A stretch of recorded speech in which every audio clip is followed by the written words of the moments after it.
सो एक ऐसे GK series है जिसमें मैंने प्रीवियस टाइम के क्वेश्चंस लिए हैं थोड़ा सा यूट्यूब की हेल्प से, और उन्हें मतलब कि उस टाइप के, और डेफिनेटली ये आपकी हेल्प करेंगे अगर आप इंडियन नेवी, AA SSR या MR या इंडियन कोस्ट गार्ड नाविक DB GD या फिर यांत्रिक, क्योंकि DP आपको देना पड़ेगा, या फिर आप बात कर लेते हैं एयरफोर्स वाई ग्रुप के लिए, तो डेफिनेटली ये सीरीज़ आपके लिए बहुत इंपॉर्टेंट होने वाली है।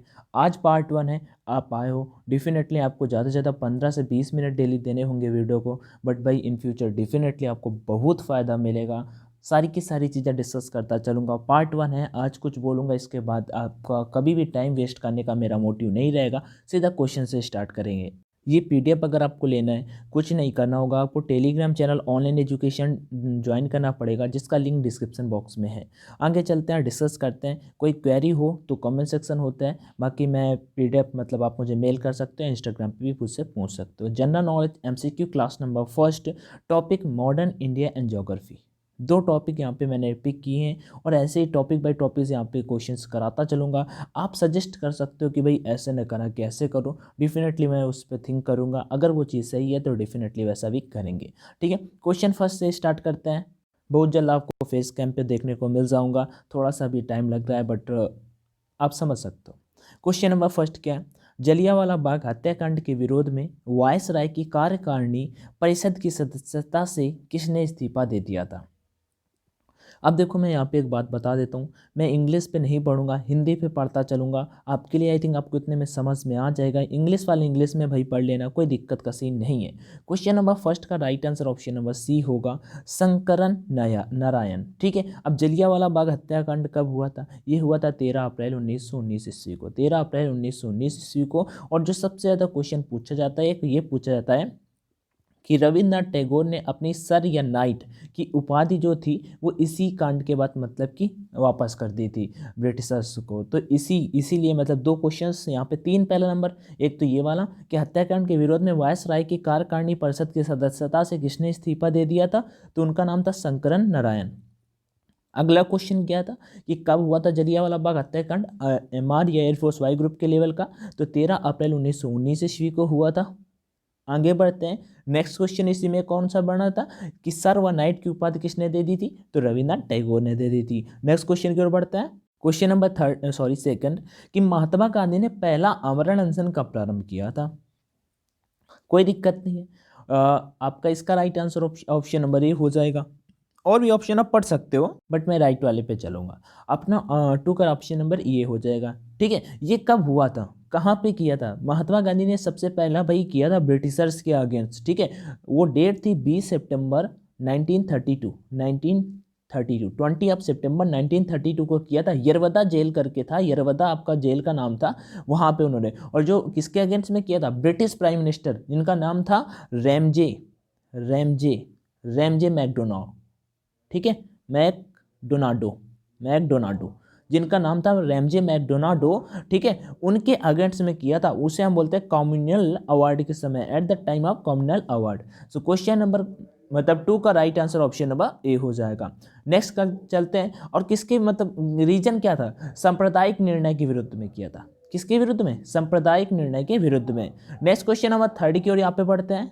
क्वेश्चन नंबर 3 है कि 1946 के चुनाव के पश्चात मुस्लिम लीग ने किस प्रांत में अपनी सरकार बनाई? ठीक है, 1946 के चुनाव के पश्चात पूछ रहा है कि मुस्लिम लीग ने किस प्रांत में अपनी सरकार बनाई। ये लॉजिकली भी आप कर सकते हो, बंगाल, उत्तर पश्चिम सीमा प्रांत, पंजाब या फिर बिहार। सो डेफिनेटली आपने अगर लॉजिकली भी सोचा है तो इसका राइट आंसर आप सही क्लिक किया, बंगाल। ठीक है, अब बंगाल में आपको पता होगा कि AK फजलूल करके जो थे, फजलूल उनका वैसे पूरा नाम था, AK फजलूल के नेतृत्व में जो पार्टी थी उसका नाम था कृषक। लिख सकते हो कॉपी पे, कृषक प्रजा पार्टी, कृषक प्रजा पार्टी। ठीक है, तथा मुस्लिम लीग की गठबंधन सरकार कब बनाई गई थी? 1946 ईस्वी में ये मतलब सत्ता में आई थी, 1946 ईस्वी में। ठीक है, सो इस क्वेश्चन का राइट आंसर क्या होगा? बंगाल। नेक्स्ट क्वेश्चन नंबर 4 की ओर चलते हैं।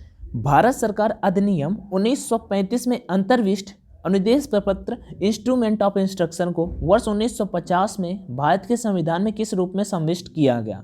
अब यहाँ पे एक क्वेश्चन मैं आपके लिए बनाता हूँ क्योंकि एयरफोर्स वाई ग्रुप पे पूछा गया था, तो चलो मैं करता हूँ। ये क्वेश्चन 4 का राइट आंसर वैसे मैं बता देता हूँ कि इसका राइट आंसर आपका राज्य के नीति निर्देशक तत्व होगा, ऑप्शन नंबर बी। बट आपका भारत का संविधान के बारे में तो आपको पता ही होगा, तो भारत का जो संविधान है वो अलग अलग देशों के संविधान से हम लोगों ने कुछ ना कुछ लेके पिक करके बनाया है। तो डेफिनेटली आप ये बताओ कि जो राज्य के नीति निर्देशक तत्व है, ये बहुत बार पूछा गया क्वेश्चन है जीके पे, तो ये कहाँ से लिए गए।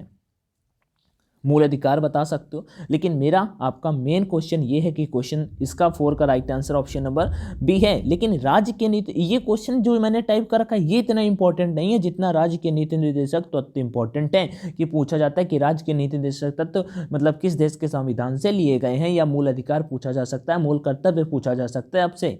नेक्स्ट क्वेश्चन नंबर 5, स्वतंत्रता पूर्व बिहार में निम्नलिखित में से एक वर्चस्वशाली जाति नहीं थी, मीन्स जिसे वर्चस्व नहीं प्राप्त था ऐसा। तो ये भी आप लॉजिकली कर सकते हो, जिसे हम भूमिहार बोलते हैं, राजपूत बोलते हैं, कायस्थ बोलते हैं, या फिर कुर्मी। तो देखो यहाँ पे मैं अगर बताऊं जो वर्चस्वशाली जातियां थी वो भूमिहार मतलब एक वर्चस्वशाली जाति की जाति थी, राजपूत भी उसी में आते थे और कायस्थ भी उसी में आते थे। बट इस क्वेश्चन का राइट आंसर आपका ऑप्शन नंबर कौन सा हो जाएगा, ऑप्शन नंबर डी हो जाएगा। कुर्मी जाति एक वर्चस्वशाली जाति नहीं थी। नेक्स्ट क्वेश्चन नंबर 6 की ओर बढ़ते हैं कि 19वीं शताब्दी का प्रथम इतिहासकार जिसने राजस्थान की सामंतवादी व्यवस्था के बारे में लिखा था वह कौन था। कहाँ लिखा होगा भाई, बुक पे लिखा होगा तभी तो हम पढ़ पाते हैं ना। तो क्वेश्चन 6 का राइट आंसर ऑप्शन नंबर कौन सा होगा, वो होगा ऑप्शन नंबर ए। राजस्थान के सामंतवादी व्यवस्था के बारे में लिखा था, किसने लिखा था, कर्नल जेम्स टॉड ने लिखा था। अब कर्नल जेम्स टॉड की जो बुक थी उसका नाम था एनल्स, मैं लिख के बता देता हूँ, एनल्स एंड एक्टिविटीज, ठीक है, एनल्स एंड एक्टिविटीज उनकी बुक का नाम था, annals and activities of Rajasthan. तो उनका नाम क्या था, colonel James Tod. Okay, next question की बढ़ते हैं, क्वेश्चन नंबर 7 की ओर कि निम्न में कौन भारत रत्न से सम्मानित नहीं किया गया। कुछ ऑप्शंस यहाँ पे दे दिए गए। भारत रत्न जिसका नाम सुना होगा 1951 में इसका स्टार्टिंग हुआ था भाई, ठीक है। तो भारत रत्न किसे नहीं दिया गया, लता मंगेशकर को, पंडित जसराज को, पंडित रविशंकर को, उस्ताद बिस्मिल्लाह खां को। इंटरेस्टिंग क्वेश्चन है, चलो हम बताते हैं इसका राइट आंसर। ये भी बहुत इंपॉर्टेंट क्वेश्चन है स्पेशली कोस्ट गार्ड के एग्जाम के लिए। पंडित जसराज को नहीं मिला, बाकी सभी को मिला। लता मंगेशकर और उस्ताद बिस्मिल्लाह खां को तो साथ में ही मिला था। कब मिला था, 2001 ईस्वी में, 2001 ये जब 2001 था तब इनको मिला था। और पंडित रविशंकर हैं जो, इनको मिला था आपका 1999 में, 1999 में भारत रत्न मिला था। नेक्स्ट क्वेश्चन 8 की ओर बढ़ते हैं कि मुजफ्फर अहमद, S.A. डांगे, शौकत उस्मानी तथा नालनी गुप्ता किस षड्यंत्र के लिए कैद किए गए थे। ककोरी रेल डकैती, ये तो आपको पता ही होगा कि ककोरी रेल कांड में ऐसे कुछ नाम नहीं थे, वो आपके दूसरे नाम थे, ठीक है। चटगांव सस्तानगर पर छापा, मेरठ षड्यंत्र कांड या कानपुर बोल्शेविक षड्यंत्र कांड। तो क्या होगा इसका आंसर क्वेश्चन नंबर 8 का। तो मैं बताऊं ये वामपंथी विचारधाराओं के विरोधी थे, इसी कारण सन 1924 ईस्वी में कानपुर में इनको मान लो कैद कर लिया गया था। और इनको जो सजा मिली थी ना, इनको जो सजा मिली थी 4 साल की सजा मिली थी भाई। किनको मिली थी 4 सजा की, इनका नाम क्या है, मुजफ्फर अहमद, S.A. डांगे, शौकत उस्मानी तथा नालनी गुप्ता को कितने साल की सजा मिली थी, 4 साल की सजा मिली थी। एक क्वेश्चन चलो आपको यहाँ पे मैं ड्रॉप कर देता हूँ कि ककोरी कांड जो हुआ था वो कब हुआ था। एयरफोर्स वाई ग्रुप के एग्जाम पे क्वेश्चन आस्क किया हुआ है, स्पेशली एयरफोर्स वाई ग्रुप के लिए इंपॉर्टेंट भी है कि ककोरी कांड कब हुआ था। आगे बढ़ते हैं क्वेश्चन नंबर 9 की ओर कि भारत में अंग्रेजों ने प्रथम मदरसा कहाँ स्थापित किया। बेसिकली आप कर पाओगे इजली, कलकत्ता में किया था। कहाँ पे किया था, कलकत्ता में किया था, अलीगढ़ में नहीं, ना बम्बई में, ना मद्रास में। मद्रास का भी नाम हो चुका है चेन्नई। आगे बढ़ते हैं तो क्वेश्चन नंबर आपका चेन्नई, अगर इसका ट्रेनिंग करोगे एयरफोर्स का मतलब कि, तो अवधि आपका जो पड़ता है वो आपका चेन्नई में ही पड़ता है। और यहाँ पे आपका एयरफोर्स का ट्रेड ट्रेनिंग मतलब 6 मंथ का कंप्लीट होने के बाद आपको यहीं पे जाना होता है। आगे बढ़ते हैं क्वेश्चन नंबर 9 पे। तो 9 का right answer option number D हो जाएगा कि कलकत्ता में 1781 ईस्वी में वॉरेन हेस्टिंग्स ने कलकत्ता में मदरसा की स्थापना की थी। कब की थी, 1781 ईस्वी में। किसने की थी, वॉरेन हेस्टिंग्स ने की थी। कहाँ पे की थी, कलकत्ता में की थी। आगे बढ़ते हैं क्वेश्चन नंबर 10। बहुत इंपॉर्टेंट क्वेश्चन है, पूछा जाता है नवरोज मतलब कि नवरोज किसका त्यौहार है, मुगलों ने नवरोज का त्यौहार है कहाँ से लिया गया था, ये पूछा है।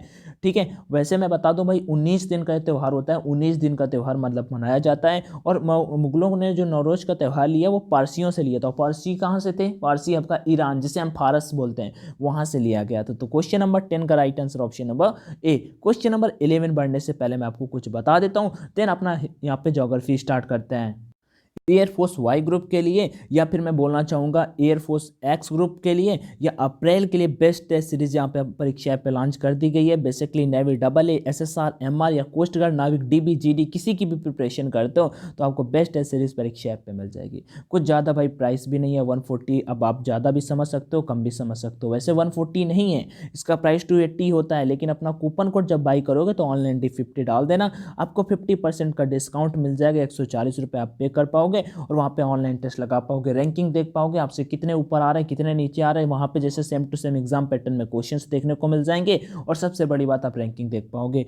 टेस्ट आपको यहाँ पे अभी DB के लिए 15 मिल जाएंगे, GD के लिए 15 मिल जाएंगे, अलग अलग करना होता है। अगर एक बार आप बाई कर लेते हो तो इन फ्यूचर दोबारा बाई करोगे तो 110 रुपये ही केवल पे करने पड़ेंगे और वहाँ पे जितने सारे टेस्ट हैं सब के सब आपको टेस्ट मिल जाएंगे। उसके लिए आपको अपने कूपन कोड ऑनलाइन D50 से का यूज करना होगा। फिर भी कोई क्वेरी है तो कमेंट में आप मुझसे आस्क कर सकते हो। ऑनलाइन प्रैक्टिस करोगे डेफिनेटली इसका फ़ायदा मिलेगा, आप जब एग्जाम पे जाओगे तो आपको कोई भी डर नहीं लगेगा। बाकी आपको कोई क्वेरी कमेंट में आस्क कर लेना। क्वेश्चन नंबर यहाँ पे 11 है कि Asia biggest gold market is, Asia का सबसे बड़ा सोने का बाजार कौन है। अब एशिया का पूछा जा रहा है, जकार्ता इंडोनेशिया, ठीक है इंडोनेशिया। अब ऐसे तो जकार्ता बोलोगे, कैपिटल है इंडोनेशिया का तो इंपॉर्टेंट क्वेश्चन तो बन ही जाता है। बीजिंग चाइना का, ठीक है बीजिंग चाइना का, नेपाल काठमांडू और मेरठ भारत थी। ये तो भाई कैपिटल नहीं है, रीजनिंग में होता तो ये वाला क्वेश्चन गलत हो जाता, क्योंकि यहाँ पे आप समझ पा रहे हो यहाँ पे फिर दिल्ली होना चाहिए था जैसे कैपिटल वाला चल रहा था। बट यहाँ पे मैं बता देता हूँ एशिया का सबसे बड़ा सोने का बाजार है वो बीजिंग चाइना पे है। कितने पे, बीजिंग चाइना पे है। ये लगभग 612 टन वहाँ पे, और सेकंड पोजीशन पर जो स्टैंड करता है वो आपका भारत स्टैंड करता है, लगभग 463 टन। ठीक है, आगे बढ़ते हैं। Japan is almost self sufficient in, मतलब कि जापान लगभग स्वपर्याप्त है, लगभग उसे मतलब किसी देश से बाई नहीं करना इन चारों चीज़ों, मतलब कुछ दिया हुआ है तो इनमें से क्या चीज़ है जो जापान को किसी दूसरे देश से बाई नहीं करना पड़ता है। चलो देख लेते हैं। यहाँ पे इसका राइट आंसर है तांबा, कॉपर। और भारत में सबसे ज़्यादा भाई होता है, अब जिसे माइका सुना होगा ना वही, तो तांबा। तांबा इसे कहीं से लेना नहीं पड़ता, इनके पास बिल्कुल पर्याप्त मात्रा में रहता है, कोई पंगा का सीन नहीं होता। तो क्वेश्चन 12 का right answer option number C। 13, पृथ्वी के गर्भ में which one is the second largest metal present in the earth वोम्स, गर्भ में मौजूद दूसरी सबसे बड़ी धातु कौन सी है। प्रथम नहीं पूछा, प्रथम आप बताओ, ऑप्शंस में मिल सकता है कि इन्हीं ऑप्शन में प्रथम वाला दिया है, लेकिन मैं आपसे सेकेंड वाला पूछ रहा हूं तो सेकेंड वाला आपका लोहा है। ठीक है, पृथ्वी के गर्भ में मौजूद दूसरी सबसे बड़ी धातु कौन सी है, तो वो आपकी लोहा है। 14, निम्नलिखित में से किसकी दुनिया में सबसे बड़ी पशुधन आबादी है, मतलब किसके पास सबसे ज़्यादा पशु हैं, पशुधन आबादी है। भैया ये तो डेफिनेटली भारत है। कौन सा है, भारत है। क्वेश्चन 15 की ओर बढ़ते हैं कि निम्नलिखित में कौन सा क्षेत्र लेप्स जनजाति के लिए प्रसिद्ध है। लेप्स जनजाति मान लो इनमें से कहाँ से पाई जाती है, ऐसा बोल सकते हैं। क्वेश्चन 15 का राइट आंसर ऑप्शन नंबर हो जाएगा B। ठीक है, स्कैंडिनेविया, स्कैंडिनेविया। ठीक है, ट्राइब ऑफ, यहाँ पे हम बोल सकते हैं ट्राइब ऑफ आर्कटिक जो यूरोप के हैं ना, ये नॉर्वे, स्वीडन, फिनलैंड वगैरह पेनिनसुला में रहते हैं, तो इसके स्कैंडिनेविया राइट आंसर आपका इस क्वेश्चन का हो जाएगा, स्कैंडिनेविया। ओके, नेक्स्ट क्वेश्चन 16 की ओर। निम्नलिखित में से किसका संबंध मिट्टी से है। एडफिक, जलवायु, जैविक, तल रूप जिसे हम टोपोग्राफी बोलते हैं। तो एडिफिक, ठीक है, ये एक मतलब एक पार्टिकुलर मिट्टी होती है, एक पार्टिकुलर स्पेसिफाई एरिया होता है, वहाँ पे पाया जाता है, इसे हम एडिफिक बोलते हैं। ठीक है, तो क्वेश्चन 16 का right answer option number A। 17, हेकिसोथेरस पौधे बढ़ते हैं, कहाँ पे बढ़ते हैं, ब्राइट लाइट में, हाई टेम्परेचर में, वेरी लो टेम्परेचर में, वेरी लो लाइट में, कहाँ पे बढ़ते हैं, क्वेश्चन 17 पे। क्वेश्चन 17 का राइट आंसर आपका ऑप्शन नंबर हो जाएगा option number C, very low temperature में, मतलब बहुत कम तापमान में बढ़ते हैं। तो क्वेश्चन 17 का right answer option number C। 18 बताओ कि निम्नलिखित देशों में which among the following countries does not come under the category of equatorial climate, निम्नलिखित देशों में कौन सा भूमध्य रेखीय जलवायु की श्रेणी में नहीं आता है। तो यहाँ पे मैं बता दूं आपका कांगो हो गया, गैबान हो गया, अल्जीरिया हो गया, ये सभी के सभी आपके सिचुएटेड हैं इक्वेटोरियल क्लाइमेट वाली लाइन में, लेकिन आपका इथोपिया नहीं है। तो क्वेश्चन 18 का राइट आंसर आपका option number B. Question number 19 की ओर बढ़ते हैं कि दुनिया के सबसे बड़े और सबसे घने जंगल हैं। दुनिया के सबसे बड़े और सबसे घने जंगल हैं। चलो बता देना इस क्वेश्चन का आंसर, अगर आपको नहीं आ रहा है भाई साहब तो कुछ नहीं है, स्क्रीनशॉट निकाल लेना आपका फ़ोन पे, या तो ऐसे करके निकाल लेना एक फिंगर से, या फिर 3 फिंगर से, या फिर दोनों बटन आप दबा सकते हो। जैसे फ़ोन का जो एक ऑफ वाला होता है एक बटन जिससे वॉइस बढ़ाते हैं, दोनों साथ में करोगे स्क्रीनशॉट हो जाएगा। और टेलीग्राम में जाना, अंशु सिंह सर्च करना और वहाँ पे बता देना भाई मुझे इसका आंसर नहीं आ रहा है, आपको जस्ट आंसर मिल जाएगा। So don't worry. Question 19, but अभी अगर आपको आ रहा है तो बताना, बहुत इंपॉर्टेंट क्वेश्चन है। 20 नंबर है यहाँ पे कुछ देशों के नाम, उसकी हवाओं के बारे में दिखा। जैसे सिरोको हवा क्या फ्रांस में चलती है, बोरा हवा क्या इटली में चलती है, बल्जियाई क्या कनाडा में चलती है, सही ढंग से मिलान नहीं है। तो इनमें से किसका सही ढंग से मिलान नहीं है? तो देखो जो आपका बोरा है वो इटली में चलती है, बिल्कुल सही है, और बल्ली जार्ड आपका कनाडा में चलती है। लेकिन सिरोको है ना भाई वो फ्रांस में नहीं चलती, मतलब ऑप्शन नंबर ए ही यहाँ पे राइट हो जाएगा। सिरोको फ्रांस में नहीं चलती तो कहाँ चलती है सिरोको जो हवा होती है आपका लीबिया में चलती है। लीबिया एक कंट्री सुना होगा, वहाँ पे चलती है। PDF Telegram channel online education पे मिल जाएगा। फिर भी कोई क्वेरी हो तो कमेंट सेक्शन में आस्क कर लेना। बाकी thank you for watching this video. If you like it definitely hit the like button and subscribe my channel. Jai Hind.